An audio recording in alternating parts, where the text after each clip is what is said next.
Good morning and welcome to the First Unitarian Church of Cincinnati. My name is Reverend Connie Simon, and we're glad you're here.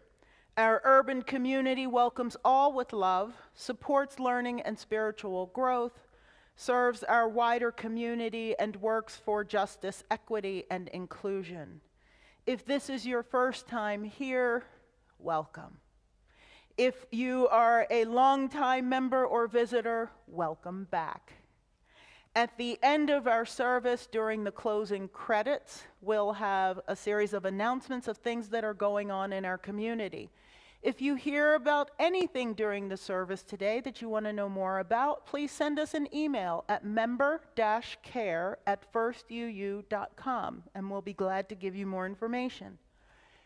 We begin our service, as we do every time we gather, by lighting our chalice, the chosen symbol of our faith. And this morning, we do so with a reading called The Pride Flame by Linda Lee Franson. This acknowledges that National Coming Out Day is tomorrow. We light this flame to ignite our hearts and minds, the spark of knowledge that enlightens, the shimmering hope that burns, the blazing love that engulfs our actions, the bonfire of our commitment. We light this flame for those who celebrate themselves, who fear, who hope, who persevere, who stand on the side of love for all.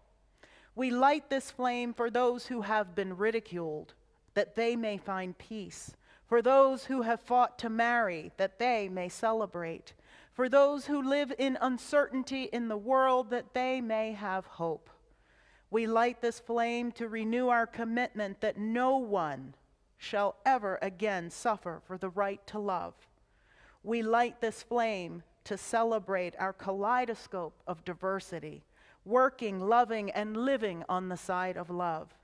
For this, we light this flame. And now please join me in singing our vision song. The words will appear on your screen. Sing out and sing loud.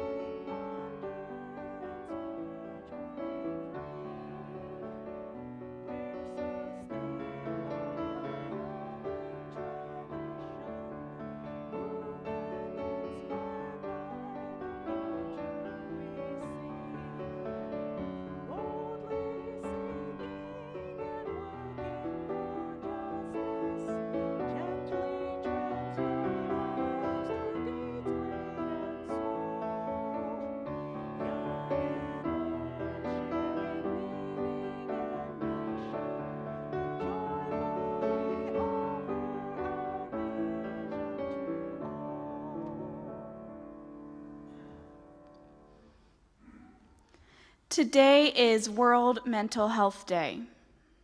Have you ever noticed how animals can help us when we're feeling sad or anxious or just not quite right? Today's story is along those lines.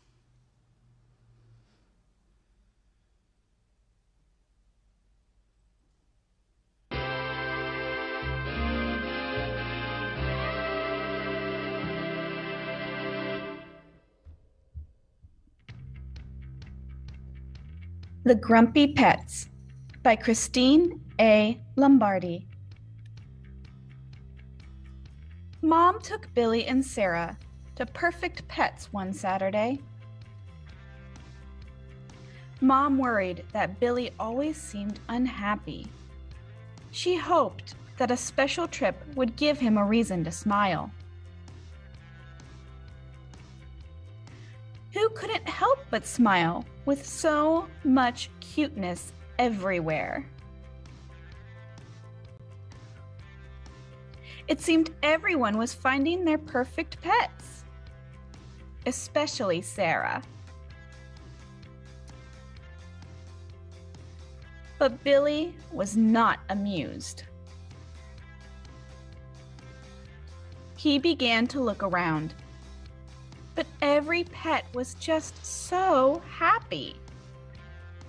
Happy? Happier. Way too happy. Blech, Billy thought to himself. So he walked up and down the aisles. Then he heard a noise.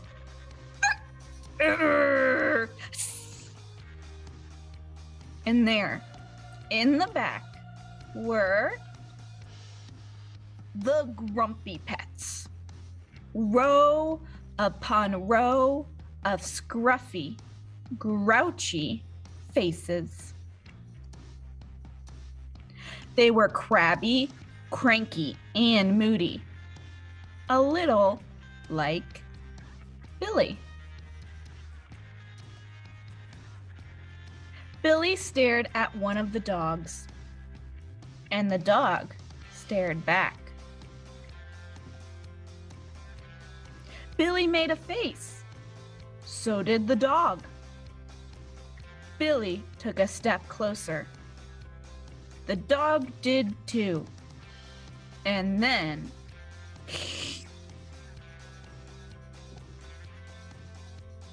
I'll take him. The volunteer handed Billy the dog. And then Billy held him. They stayed like that for a long time.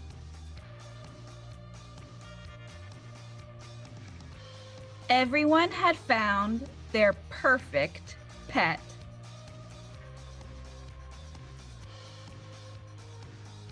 Even Billy. Happy, happier, way too happy.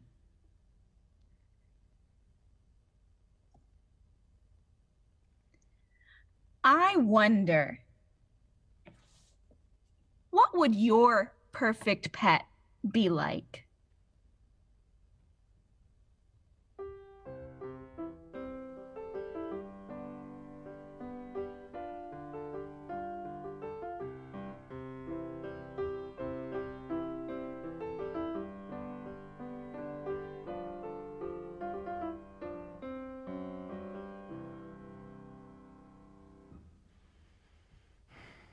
This is the time in our service when we honor the joys and the sorrows that have shaped our week and shaped our time since last we were together. These things that happen to us, we know, are part of the cycle of life. They're the part of living and breathing and existing on this planet that we just can't control, we can't change. They come to us, they happen to us, and sometimes we make those moments of joy ourselves. So today we begin by celebrating our joys. For many of us, the joy is that the sun is shining, that the sky is blue, that we are here together in this space at this time. We know that right now babies are being born, couples are saying, I love you, children are with their parents or their other guardians, and people are happy in the world. And at the same time, we know that there are people who are suffering. There are people who are dying. There are people who are alone. People who face loss, who are recovering from fire, disaster, economic hardship, who are in the hospital with COVID. There are still sorrows in our world. It is our practice to drop stones in water so that our joys may be amplified by the healing nature of water, and so that our sorrows can be softened by that water as well. So this morning, we'll drop one stone for all the joys and another stone for all the sorrows. I ask you to pause for just a second and hold in your heart, call to mind, say out loud if you want, the name of a person, a place, or a thing that you're holding in your heart, either a joy or a sorrow.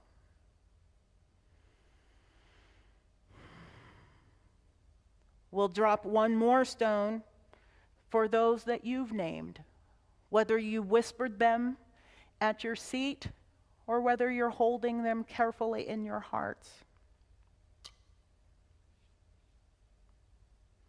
This notion of the healing power of water and of the power of the earth and the stones is not new. It's not something created just by Unitarian Universalists. It comes from the roots of the earth, from those who have worshipped for long periods of time this planet, this space, this land. And so it seems fitting that today our prayer should be one that marks Indigenous Peoples Day. Or for some people it may still be Columbus Day, but Indigenous Peoples Day tomorrow. And as I read this prayer, I invite you to meditate or reflect on our beautiful flowers, which were given today by the Flower Committee in honor of all creatures, great and small.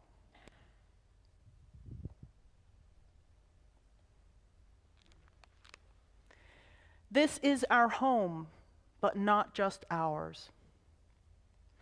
We gather here to remember this is our home, but not just ours.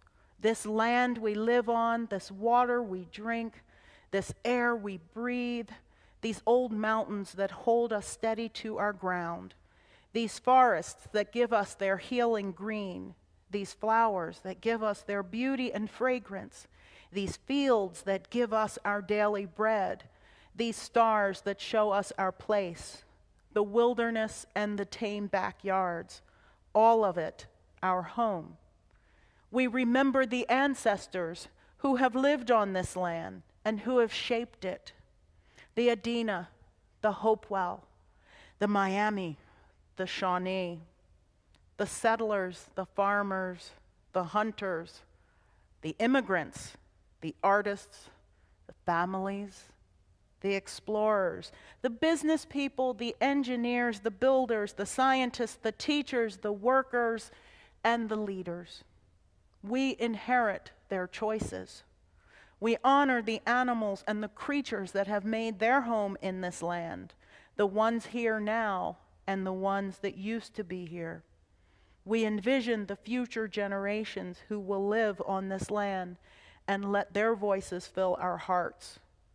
We gather here to remember this is our home, but not just ours.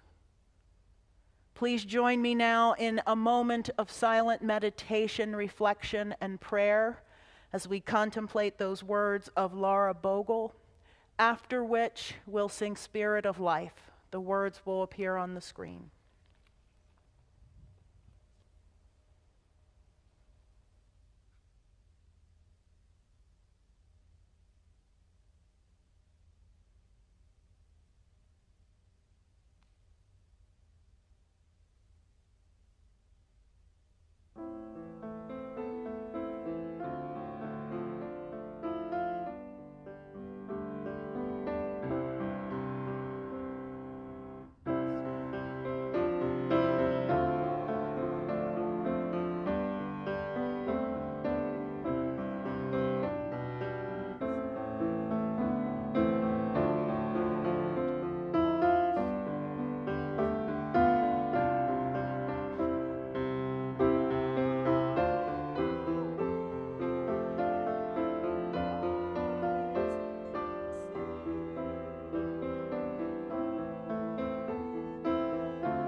Every month, we identify an organization or social justice cause to dedicate our plate offering to.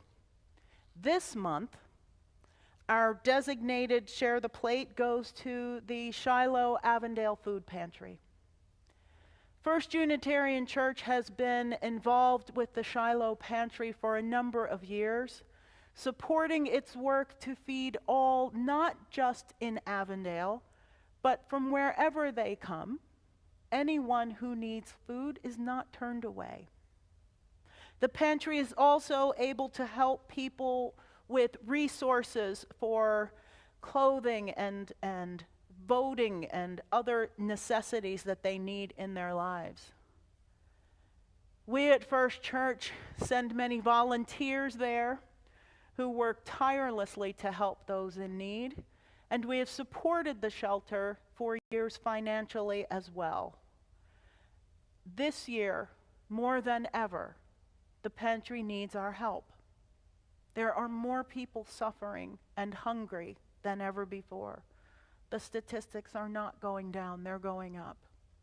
So this month, the money that we raise for Shiloh will help to ensure that they can keep their doors open and that anyone who needs food will be fed. They'll also go toward providing Thanksgiving dinners for those in the area. If this is something you'd like to support, we've tried to make giving as easy as possible. You can contribute to First Church by texting the word GIVE to 513-717-7373. If you have access to our Breeze system, you can click the words Give Now on the corner. You can also donate via our website at firstuu.com. Or you can mail a check to 536 Linton Street, Cincinnati, Ohio. Make your check payable to First Unitarian Church and write Shiloh Pantry in the memo line. We thank you very much for your kindness and your generosity and your giving toward this important effort. And still, if this is your first time with us, we do invite you to let the plate pass you by. Our offering will now be gratefully received.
All Animals Are Our Relatives by Florence Kaplow.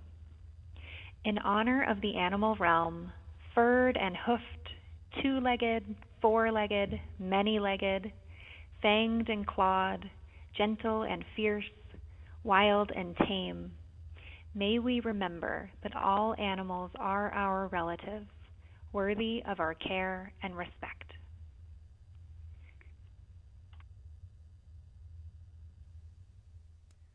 When I first came to First Unitarian Church back in 2018, I received a number of gifts from members and from people in the denomination and things to kind of get me started as a new minister in a new city. The gifts I received was from the board president at the time. It was this book, The FIDO Factor. How to Get a Leg Up at Work.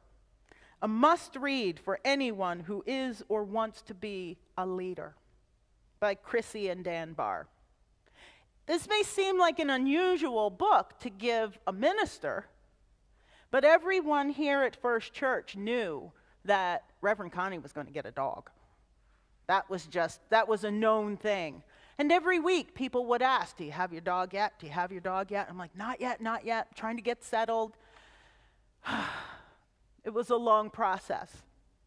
But I had this book to help me settle in and to give me some lessons. Well, this book really is a business book, even though it's about dogs. And in the preface of the book, authors Chrissy and Dan Barr acknowledge that there aren't a lot of canine CEOs in the world, but they do say that dogs have proven leadership genius. They instinctively know what personal qualities they need to develop in order to be their best.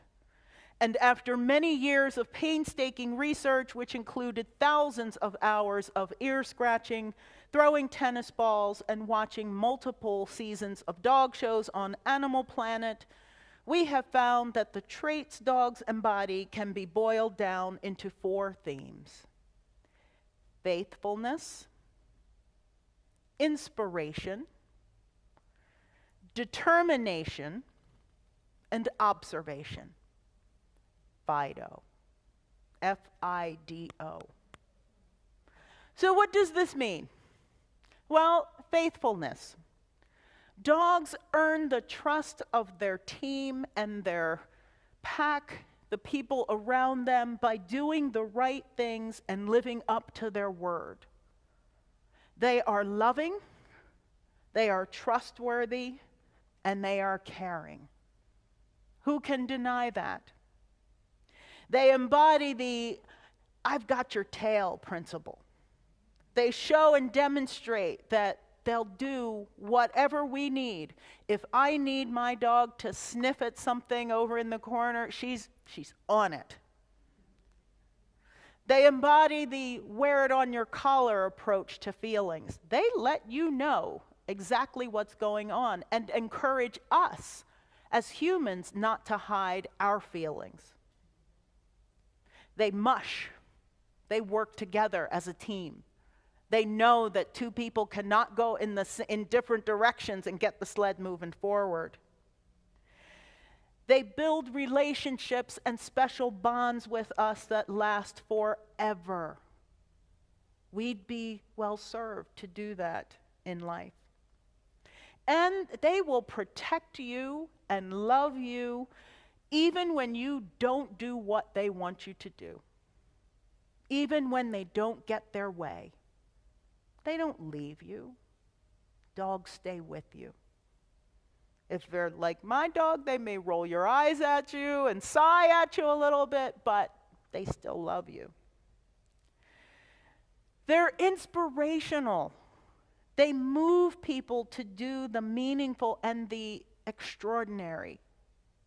Have you ever watched a dog try to get the peanut butter out of the center of a treat?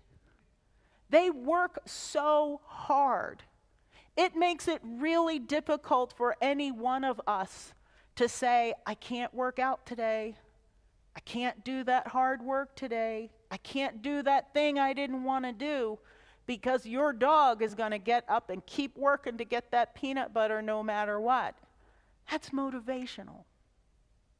They're encouraging for us, that stick-to-itiveness, that, come on, you can do it, you can do it. We need that sometimes. Have you ever watched a dog or even a cat when they're getting ready to jump up on a bed or jump on something? They do that kind of getting back and getting ready. It's like, okay, I got this, go. It's encouraging. We all need that. And they're enthusiastic. Whatever it is, they are enthusiastic. They're happy when they see the leash. They're happy when they see the food. They're happy when you stand up. They're happy if you turn your head. They are enthusiastic about going for a walk, going for a ride. They're just enthusiastic. It serves us to be enthusiastic in our relationships with one another. What if we were as motivating and as encouraging and as enthusiastic when we are with one another? It's a good lesson. They're determined. They are able to combine perseverance with a dose of earnestness and eagerness to keep moving toward their goals. I'm getting that peanut butter. I'm determined to find that mouse. I'm determined to make you take me down this street whether you want to or not. They are fiercely independent, cats more so than dogs. But they are determined to get what they want. They're persistent about it.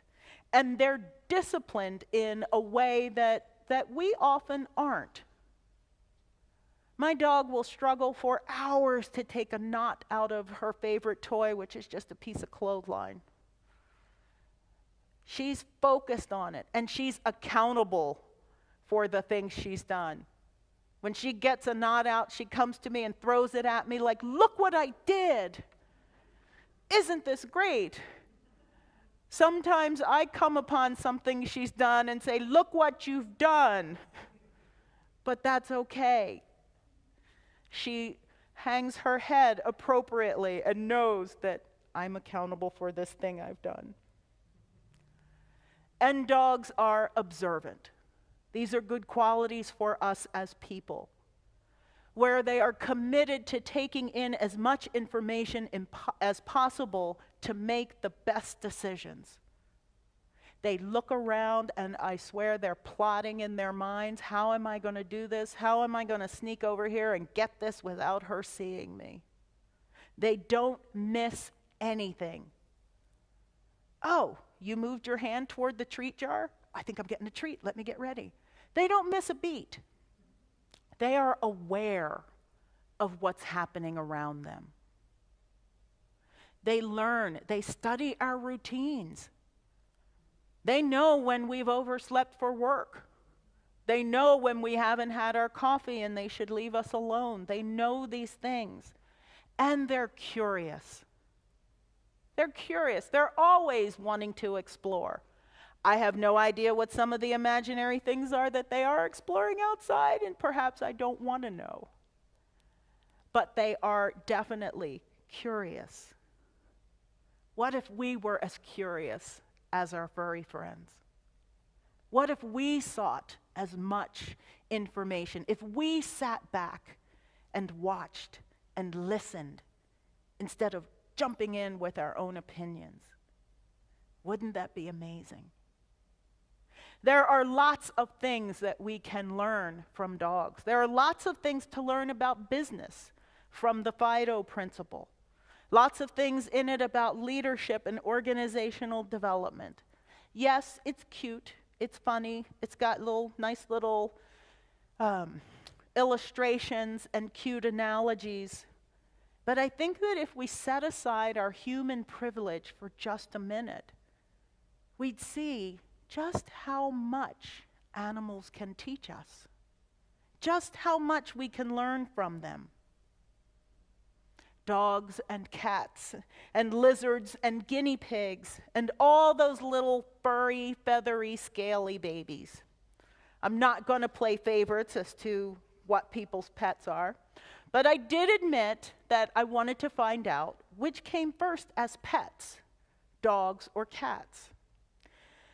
And I found an article in the Smithsonian that quoted Gregor Larson, who's the director of the University of Oxford's Paleogenomics and Bioarchaeology Research Network.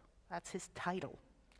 He says that the archaeological and genetic record is being combed and analyzed for evidence of when and how the human-animal bond developed, not just to satisfy our craving for trivia, but because it says a lot about the evolution of human society. We know that dogs, without a doubt, were the first domestic animal. But, he noted, it's not clear if they were the first pets kept solely for companionship. His conclusion, with all that fancy title, nobody really knows. Historians know that dogs were in Europe about 16,000 years ago, and then they were domesticated again in Asia 14,000 years ago. Within the last few years, the Royal Belgian Institute of Natural Sciences published data suggesting that remains of a canine-looking skull they found in Belgium was 32,000 years old, and it was possibly the first real dog. Well, what about cats? They tell us that the earliest domesticated cats appeared in Egypt about 9,000 years ago. Now, you'll notice I didn't say that they were domesticated. A 2017 study looked at the genetics of over 200 different cats and feline remains from the Stone Era and ancient Egypt. And one of the findings is that cats domesticated themselves. And of course they did, they're cats. Rather than merging social hierarchies and breeding selectively like humans did with wolves, cats simply existed in close proximity to humans without ever fully entering societal processes, says study author and evolutionary geneticist Eva Maria Geigel. She goes on to say, I think there was no need to subject cats to such a selection process since it was not necessary to change them. They were perfect as they were. But one thing is clear. We love our pets. Dog, cat, snake, lizard, turtle, bird, whatever. We love our pets. There are 900 million dogs in the world today. 200 million of them, sadly, are stray. There are only 480 million cats, and more than half of them are stray, mostly in Asia. And according to the American Pet Products Association, 85 million U.S. households, that's 67% of us, have a pet. And as you can imagine, most of them have dogs. 63 plus million have dogs. 42 million or so have cats. Around 12 million have fish. And close to 6 have birds, with all the other animals coming in underneath that. We love our pets, and we spend on our pets. From food to vet care, clothing, and toys, we spend. And then came COVID. Even before COVID, we were spending, but then things went through the roof. Forced to stay home or work from home, we increased our spending on pets. APPA statistics show that we spent a record high $99 billion on our pets in 2020. Think about that, $99 billion. Adoptions and rescues skyrocketed.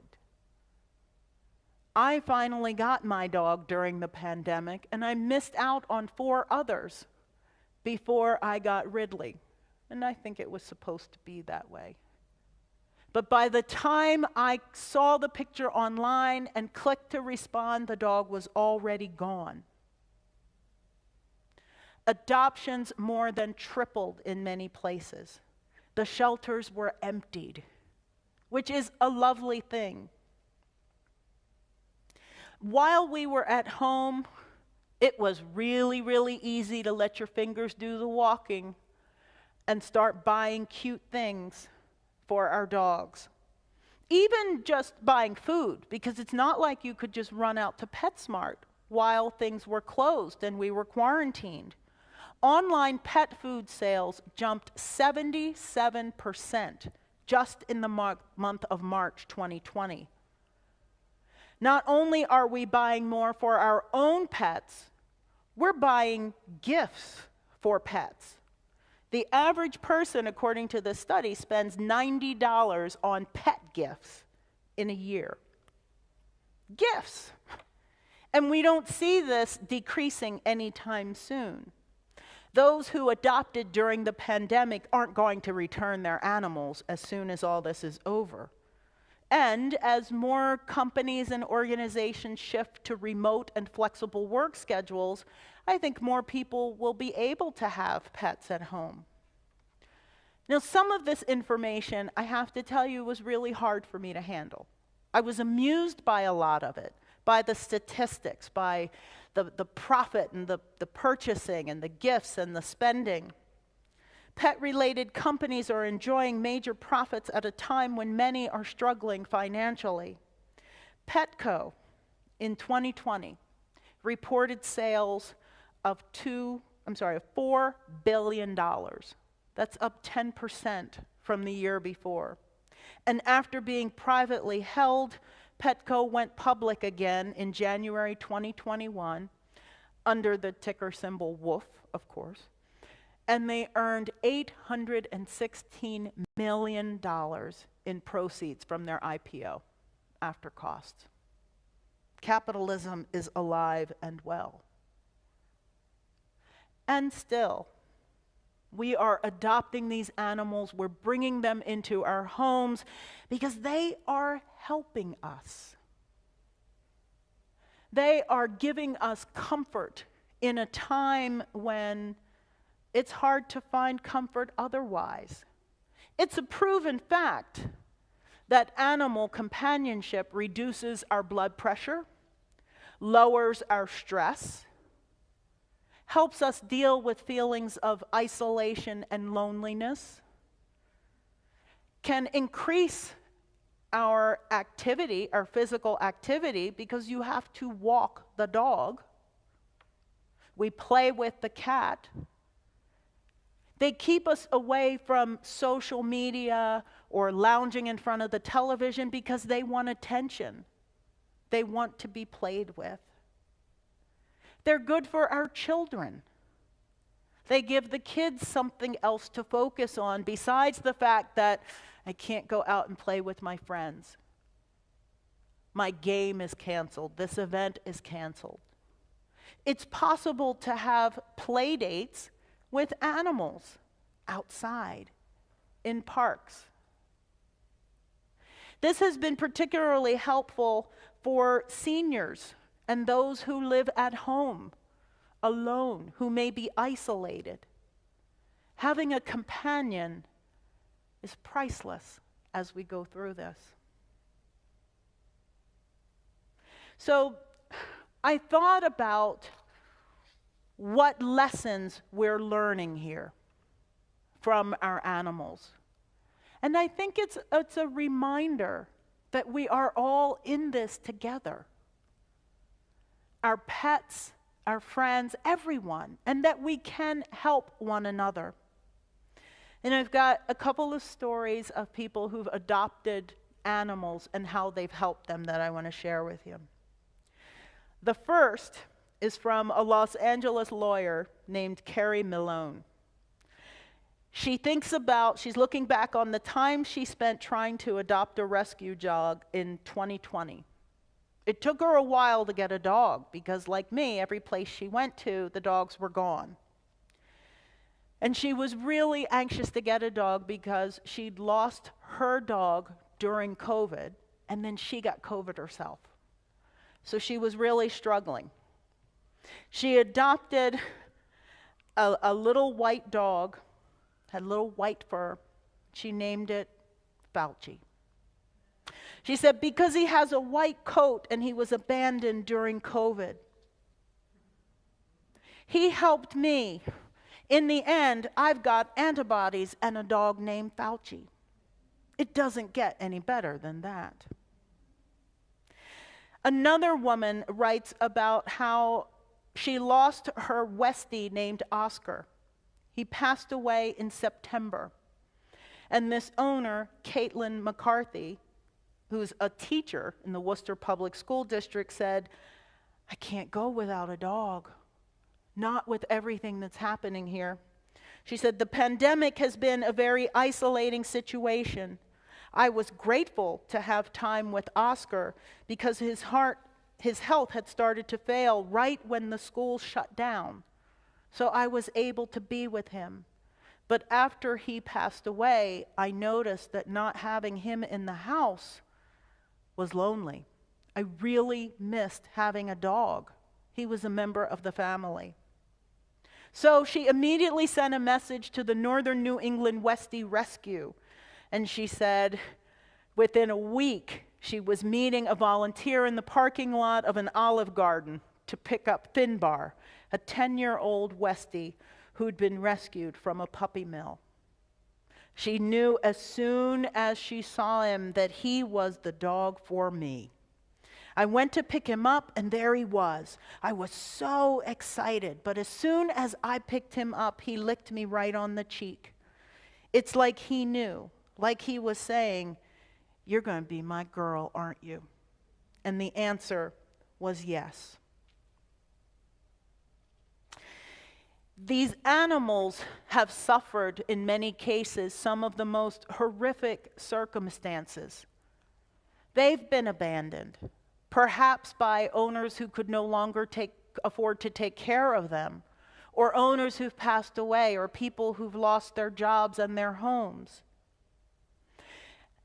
A psychologist says that it's like having an animal is like furry evidence of hope during a very troubling time. When you see a dog that survived these circumstances and he keeps getting better and better every day, how can you not feel hopeful about life and the future? During these times of anxiety and uncertainty, our pets are giving us comfort and companionship. They're letting us know that it's going to be okay. They're loving on us in ways that we can't imagine. For some who've truly been isolated, they haven't been able to hug another person in months. But having that little body to hold on to is comforting in a way that few can imagine. Rachel Silverman, a psychologist who specializes in couples and family practice, says that she often actually prescribes pet ownership for patients. She says animals can provide people, especially children, with unconditional love, support, and comfort, and provide a distraction in troubling times. She comments about one 8-year-old patient she had who shared how she shared her own adopted cat with her grandmother so that her grandmother could have a piece of this little girl with her. And she wouldn't feel so lonely because I can't visit her. They shared their dog together. Now, we know that it's not just dogs and cats that do this. I actually found so many stories of people with pet cows. And we have folks who have pet goats. And my own nephew has a turtle, a lizard, and a snake. All these animals are providing us joy and comfort.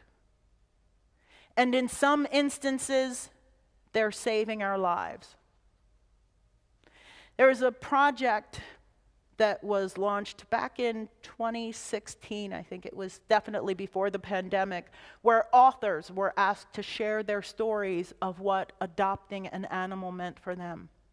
One that particularly struck me was author Elizabeth Wurtzel, who lives in Long Island. She'd adopted her dog back in 2003, and the dog passed away in 2015. Her name was Augusta.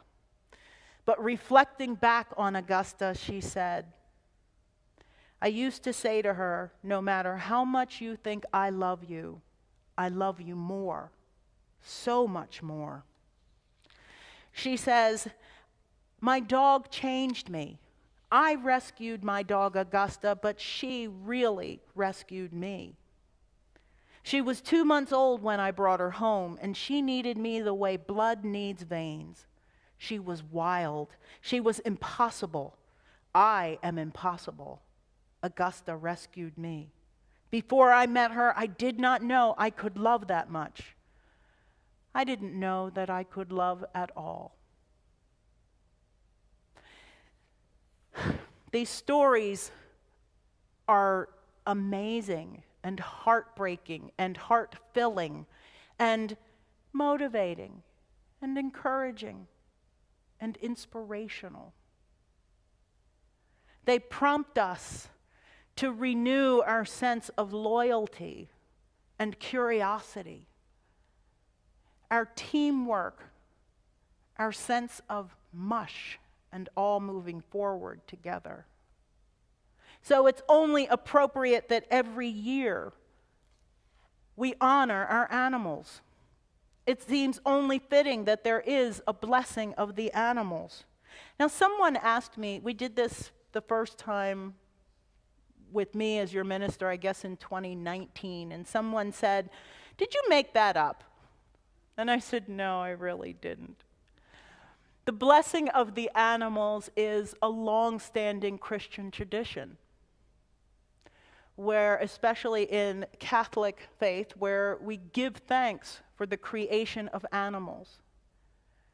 There are even tributes and services honoring animals and their preservation in the Old Testament, in the story of Noah, in the Jewish faith. And yes, we Unitarian Universalists love ourselves some good animal stories.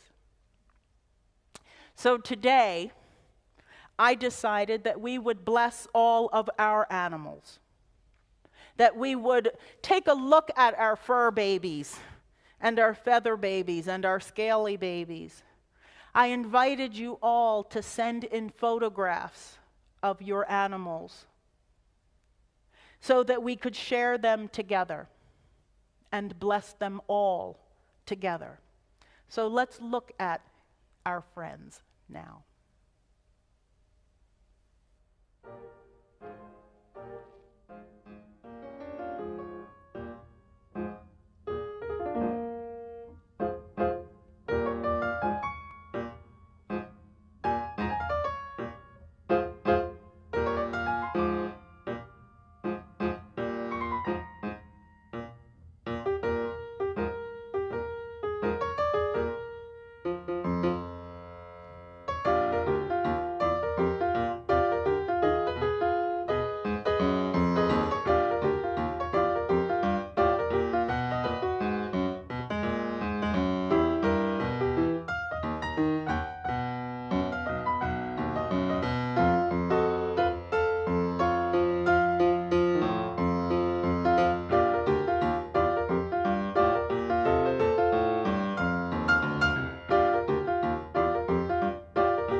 for loving us even when you'd rather be left alone, for knowing exactly when we need a hug, for reminding us of the wonder of play, for being our friend when we feel most alone, for teaching us what true love is, for rescuing us, for making our lives and our world a better place.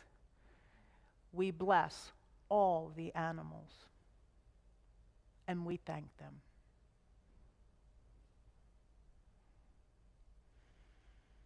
And with that, we extinguish our chalice by reciting together the words that appear on your screen.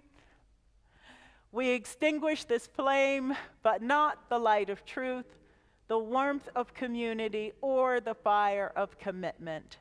These we carry in our hearts until we are together again. May we all go in peace.